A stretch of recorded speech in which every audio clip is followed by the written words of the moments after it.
Hello students, hope all you are fine.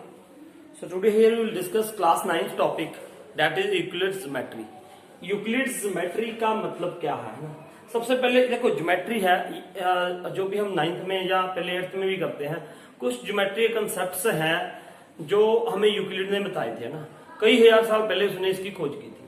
तो Euclid तो एक मैथमेटिशियन का नाम था ना, तो है क्या थी ज्योमेट्री? देखो ज्योमेट्री का मतलब क्या है, इसमें ये है कि 9th में कुछ ज्योमेट्री शुरू होती है जिसमें हमें कुछ टर्म्स और कुछ कंसेप्ट्स नए सीखने होते हैं, और जो मतलब हमेशा जिनकी हेल्प से हम आगे ज्योमेट्री में कुछ प्रूफ्स करते हैं, है ना। तो वो क्या था ज्योमेट्री का? पहले जनरल मीनिंग क्या था? जीईओ। जीओ का मतलब क्या था? अर्थ। क्या था? अर्थ। और मैट्री मतलब कहां से शब्द बना है ये? METRE, मैट्रिन मतलब टू मेजर। अर्थ और टू मेजर ये दो शब्द है जो जियो और मैट्रिन, इससे दोनों से मिलकर शब्द बना है ज्योमेट्री। ये ओरिजिनेट किसके लिए क्या किया गया? To measure land. इसका मतलब क्या है? आज से 4-5 हजार साल पहले क्या था, किसी भी सॉलिड को मेजर करने के लिए हम क्या यूज करते थे? वो कंसेप्ट, ज्योमेट्री वाले कंसेप्ट यूज करते थे। और जैसे पहले हम सिर्फ ये यूज करते थे कि एरियाज, है ना, किसी भी सॉलिड का एरिया क्या है उसकी मतलब पहचान करते थे कि इसको कैसे इसके लिए क्या किया जा सकता है, कैसे मेजर किया जा सकता है। मेजरिंग लैंड, है ना, यहाँ पे क्या होगा? Measuring land. तो उसके बाद कुछ इन्वेंशंस की इसने यूक्लिड ने, जो हमें कॉन्सेप्ट्स बताए, तो वो थे यूक्लिड। उसको बाद में क्या नाम दे दिया गया? यूक्लिड्स ज्योमेट्री का, है ना। यूक्लिड ज्योमेट्री में जैसे ज्योमेट्री का जनरल मीनिंग तो आपने समझ लिया, जियो का मतलब क्या है? अर्थ। मैट्रिन का मतलब क्या है? To measure. तो जो ज्योमेट्री शब्द है वो क्या है? टू मेजर लैंड, है ना, जैसे मैंने आपको बताया एरिया। तो उसके बाद क्या है इसमें? कुछ देखो यूक्लिड ने कुछ हमें तथ्य दिए, है ना, जैसे उसने कुछ पोस्टुलेट्स दिए, कुछ एक्सम्स दिए, हम वो भी डिटेल में पढ़ने वाले हैं ना। कुछ ऐसे कॉन्सेप्ट्स बताए उसने जो यूनिवर्सल ट्रूथ है, जिनकी हेल्प के बिना हम ज्योमेट्री में आगे कुछ कार्य नहीं कर सकते थे। तो वो क्या थे सारे? उसने सबसे पहले तो हमें कुछ डेफिनेशंस बताई, है ना, कुछ डेफिनेशंस बताई। कौन सी डेफिनेशंस? देखो जरा, ये सबसे पहले यूक्लिड ने हमें क्या बताया? एक पॉइंट की डेफिनेशन। पॉइंट क्या था? पॉइंट है क्या? Point is just location. It is what? Just location. ये क्या है? लोकेशन। और इसकी कोई लेंथ नहीं होती, कोई ब्रेड्थ नहीं होती, और कैपिटल लेटर से डिनोट किया जाता है, जैसे ए पॉइंट है, पी पॉइंट है, ये सब जस्ट, ये क्या है? It is location, just location है। उसके बाद जैसे उसने बता दिया लाइन सेगमेंट। वो लाइन सेगमेंट में क्या कहते हैं? लाइन सेगमेंट क्या है? लाइन सेगमेंट इज, देखो इसकी डेफिनेशन अक्सर हमने 6th में भी पढ़ी है ना, उसने भी यही, यूक्लिड ने भी यही बोला था कि it is a straight path between the two points. It is a straight path between the two points. Best ये, it is a straight path between the two points, that is what line segment. वो बात की बात है कि हम इसे ये कह लेते हैं कि it has a fixed length, है ना, we can not extend from, it has fixed length, है ना, ये था। उसके बाद क्या था? लाइन। अकेली क्या है? लाइन, है ना। लाइन का मतलब क्या है? ये लाइन सेगमेंट से आती है।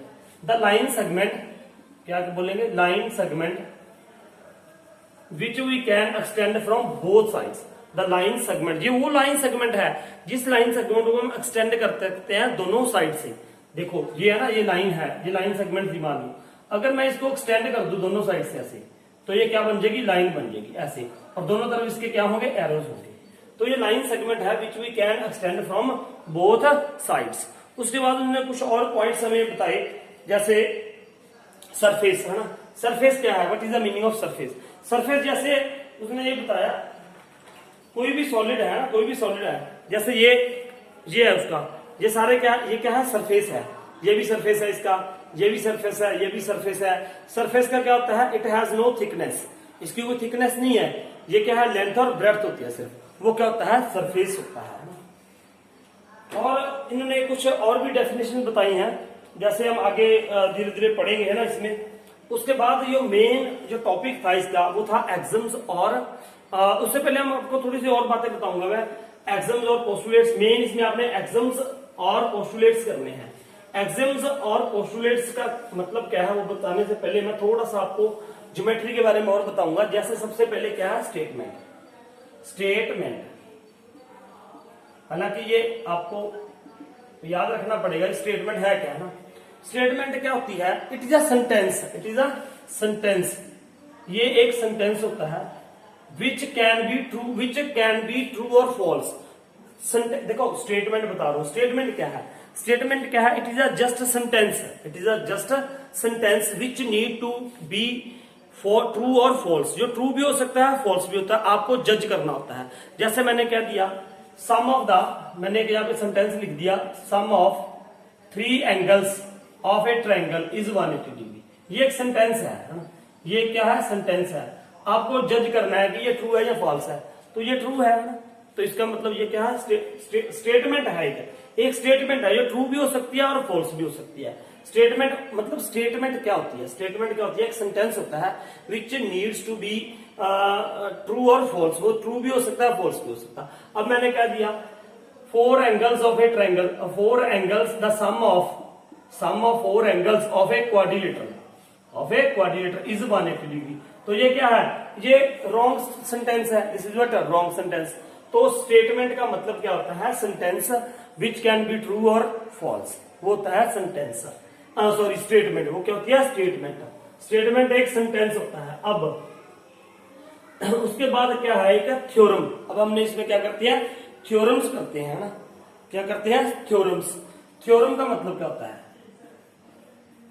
थ्योरम ये एक स्टेटमेंट है, it is a statement, it is a statement which needs proof, which needs proof, which needs proof, जिसे प्रूफ चाहिए, जिसका प्रूफ करना होता है हमें ना।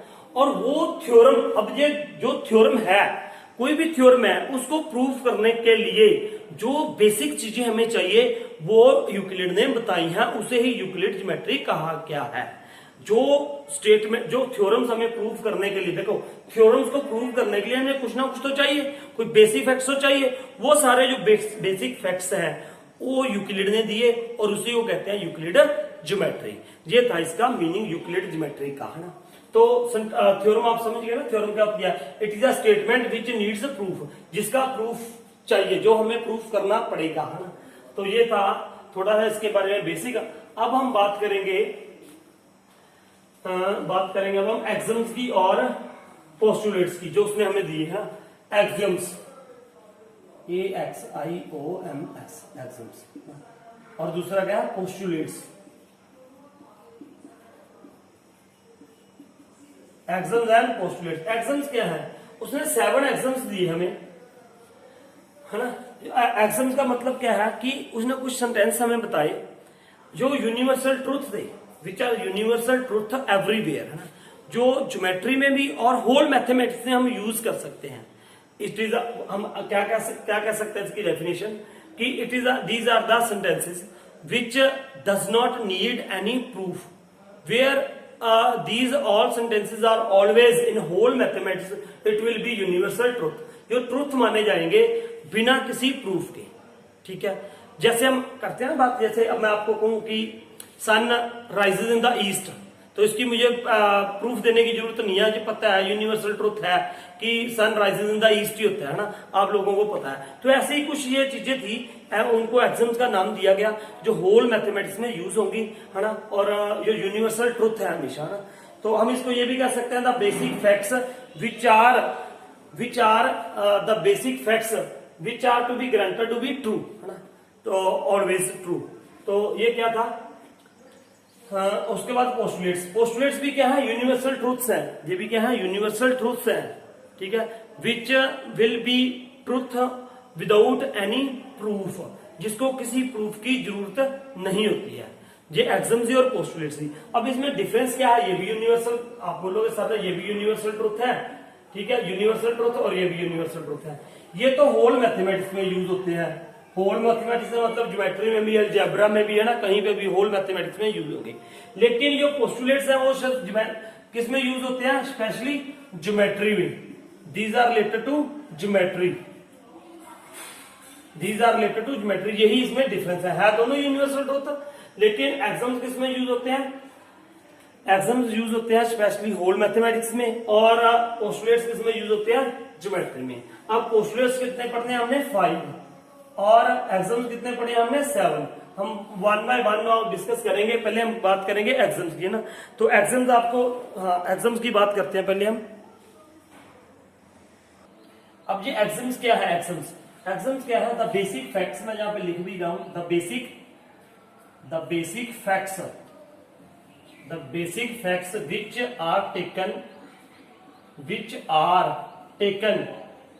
विच are taken for granted without proof.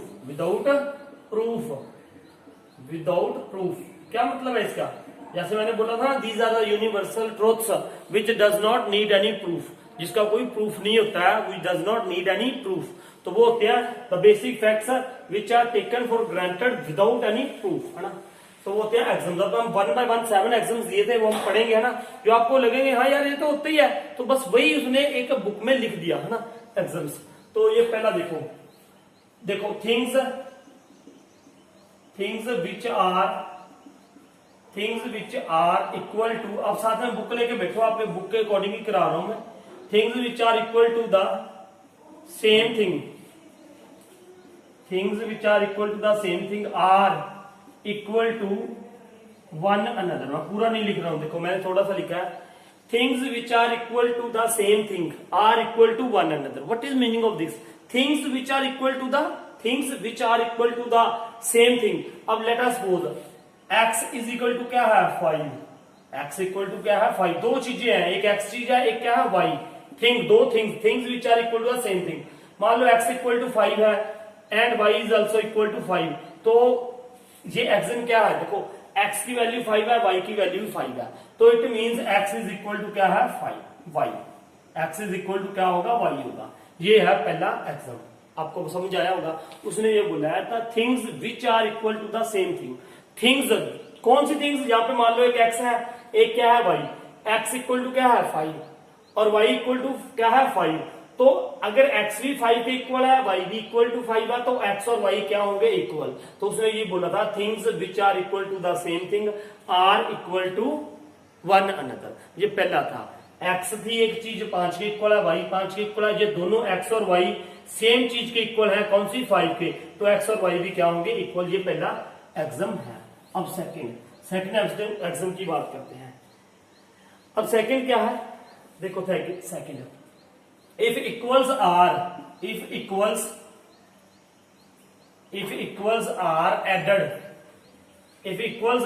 added to equals then wholes are equals। आप ये देख के वहां से लिख सकते हो, एनसीईआरटी की बुक में सब कुछ दिया हुआ है, आप वहां से देख के लिख सकते हो। सिर्फ ये समझो, मैं एक्सप्लेनेशन देखो भी है क्या। देखो छोटा सा मैं लिख लिया मैंने, if equals are added to equals then wholes are equals. मतलब क्या है, if equals are added to the equals. अब देखो लेट अस सपोज यहाँ पे क्या है 15 है, 15 इज इक्वल टू क्या है 15। अगर मैं 4 ऐड कर दूं इधर भी, 15 plus 4 is equal to 15 plus 4, तो क्या होगा 15 प्लस 4 19 इज इक्वल टू 19, तो भी इक्वल ही रहेगा, है ना। देखो उसने ये बोला था if equals are added to the equals then wholes are equals, तो भी इक्वल रहेगा। ये था सेकंड एक्सम, है ना। अब थर्ड मैं यहां पे लिख रहा हूं, if equals are subtracted, if equals are subtracted, if equals are subtracted from equals then remainders are equal, क्या मतलब है इसका, सेम देखो अगर यहाँ पे 20 इज इक्वल टू 20 है, if 20 is equal to 20, if equal चीज इनमें से माइनस करो, मतलब मैंने यहां से क्या कर दिया 20 minus 5 is equal to 20 minus 5, तो ये क्या होगा बेटा 15 is equal to 15, then remainders will be also equal. तो ये थे 3 एक्सम्स। आप समझो, इनको नोट करो है ना। ये जो लिखा हुआ है ये आप वहां से एनसीईआरटी की बुक में से लिख सकते हो। सिर्फ आपको मैंने ये बताना था, ये वाले x इक्वल टू 5 है, y थिंग्स, ये दो चीजें हैं, दोनों इक्वल टू क्या है 5 के, तो ये दोनों आपस में भी क्या होंगी इक्वल। उसके बाद ये दो चीजें हैं, if equals are added to the equals, ये दोनों इक्वल्स हैं है ना, 15 इक्वल टू 15, तो अगर मैं 4 इधर भी ऐड कर दूं इधर भी ऐड कर दूं तो holes will be also equal. तो ऐसी ये थर्ड था है ना, थर्ड भी ऐसी है, तो ये आपको मेरे ख्याल से समझ आया होगा है ना। ये 3 एग्जाम्स हो गए। अब मैं फोर्थ बता रहा हूं। फोर्थ क्या है एग्जाम,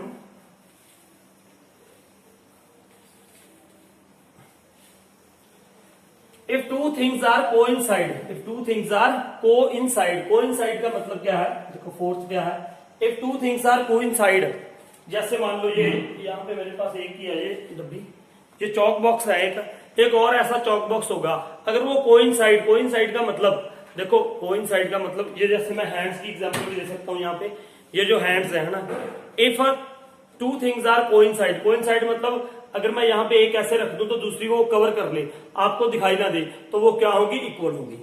सिंपल बात है ना। अगर दो चीजें कोइंसाइड है, कोइंसाइड का मतलब अगर एक के ऊपर मैंने ये रख दी तो आपको दूसरी दिखाई नहीं देगी, तो जो कोइंसाइड है ना, कोइंसाइड है, तो इसका मतलब वो दोनों क्या होगी इक्वल होगी। ये था फोर्थ एक्सम है ना, things which are coincide they are equal, ये था फोर्थ। लिखने की जरूरत नहीं है ना, मैंने आप लिख लेना वहां से देख के। उसके बाद क्या है फिफ्थ, फिफ्थ क्या है, whole is greater than, greater GREATER, whole is greater than part, whole is greater than part. What is meaning of this, देखो एक ये है, एक मान लो कि ये होल है, इसमें से मैंने इसका एक पार्ट ले लिया, ये वाला पोर्शन, ये पोर्शन, तो नेचुरली बात है whole is greater than the part, तो ये होल है वो इसका एक पार्ट से क्या होगा ग्रेटर होगा, whole is greater than the part, whole जो है ये पूरा जो है ये इस पार्ट से क्या होगा ग्रेटर होगा, नेचुरली बात है ना। ये छोटा एक पार्ट है, ये एक पार्ट है, मान लो एक और पार्ट कर दिया ये, तो ये एक और पार्ट कर लिया, ये इन सब पार्ट से होल जो है पूरा क्या होगा ऑलवेज ग्रेटर होगा।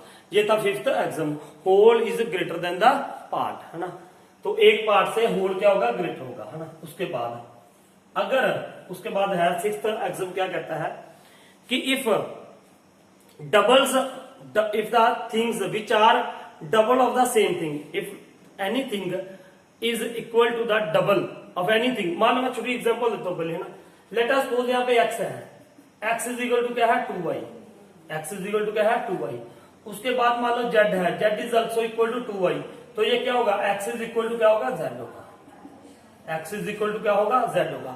इसको एनसीईआरटी में कैसे लिखा हुआ है देखो, वो ये कह रहा है ना, things which are double of the same thing, things which are double of the same thing, ये दो चीजें हैं x और z, ये डबल है किससे 2y से, y से क्या है डबल है, x is equal to 2y, z is equal to 2y, तो ये डबल है। उसने बोला ना things which are double, which are double, ये things which are double of the same thing, x equal to 2y है, z equal to 2y है, ये दोनों चीजें डबल हैं किससे y से, तो ये दोनों आपस में क्या होगी इक्वल होगी। ये कौन सा एग्जाम था, सिक्स एग्जाम है ना, ठीक है। तो आगे क्या है,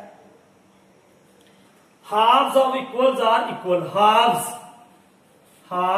of equals, halves of equal are equal, what is meaning of this, halves of equal are equal। मान लो यहाँ पे क्या है 20 इज इक्वल टू 20, ये halves of equals, इसका हाफ, दोनों का क्या हाफ, इसका हाफ कितना होगा बेटा 10, तो इसका भी क्या होगा 10। तो जो अगर इक्वल चीजें हैं दो, अगर टू थिंग्स आर इक्वल तो उसका हाफ भी क्या होगा इक्वल होगा। हाफ कैसे करते हैं हम, 2 के साथ डिवाइड करके, तो ये दोनों चीजें ही 20 था, इसका हाफ क्या हो गया 10, इसका हाफ भी 10, उसका हाफ भी 10, तो ये 10 इक्वल टू क्या होगा 10 होगा। तो ये था सातवां एक्सम। तो दोबारा मैं एक बार फिर यहाँ पे लिखूंगा है ना, आपको रिमाइंड करता हूँ 7 के 7 एग्जाम्स क्या होते हैं, आपने ऐसे ही याद रखने हैं।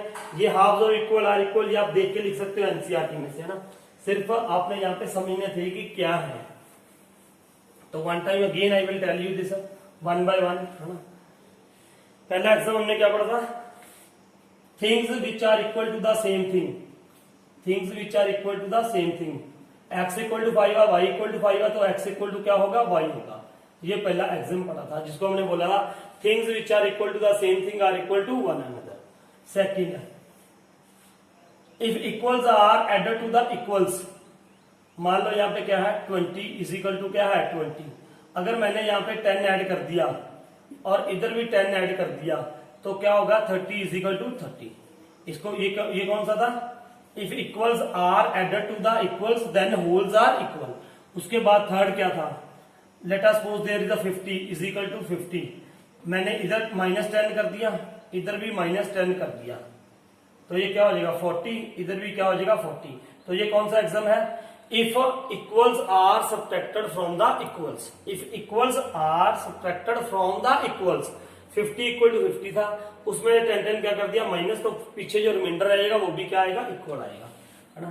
तो उसके बाद फोर्थ क्या था, फोर्थ हमने पढ़ा था things which are coincide they are equal, things which are coincide वाला, coincide they are also equal, ये था फोर्थ। उसके बाद fifth, whole is greater than part, whole is greater than part, ये वाला इसको ऐसे याद रखो ना, ये पार्ट जो है होल से क्या होगा स्मॉल होगा, whole is greater than the part, है ना।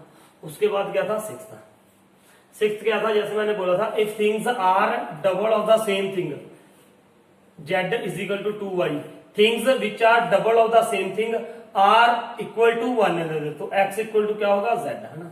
उसके बाद seventh, halves of equals are equal, अगर 20 इक्वल टू 20 है तो डिवाइड बाय 2 करोगे, हाफ हाफ करोगे तो वो हाफ भी क्या रहेगा इक्वल रहेगा। तो ये थे यूनिवर्सल ट्रुथ्स जिसे हम कहेंगे एक्सम्स। एक्सम्स और पोस्टुलेट्स में यही डिफरेंस है, एक्सम हम यूज करते हैं मोस्टली होल मैथमेटिक्स में, ज्योमेट्री में भी, अलजेब्रा में भी, है ना, कहीं पे भी, पूरे होल मैथमेटिक्स में। और पोस्टुलेट्स क्या है, पोस्टुलेट्स सिर्फ यूज करते हैं हम सिर्फ ज्योमेट्री में, है ना। तो ये थे 7 एग्जाम्स, आप इसको लर्न करना है, आपने लर्न भी करने की मतलब कुछ नहीं है, आसान सी चीजें हैं ये, है ना। आपको मैंने एग्जांपल्स के थ्रू ये बता दिया, so note it down and write down. Now will discuss postulates.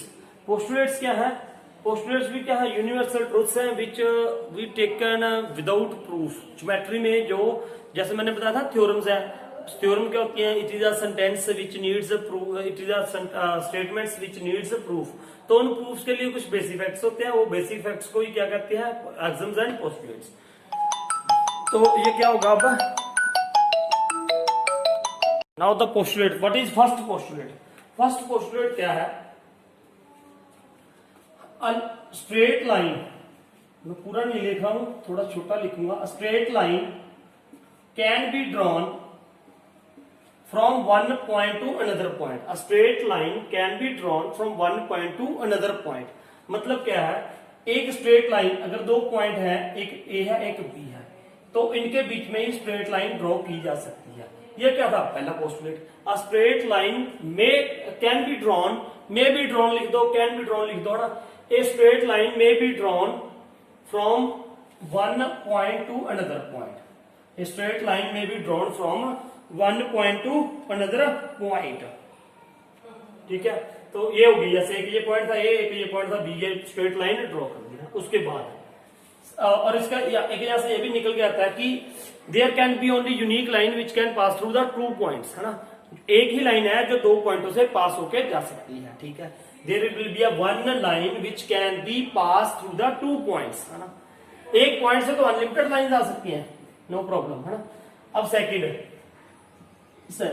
Second क्या है, a terminated line, terminated line can be produced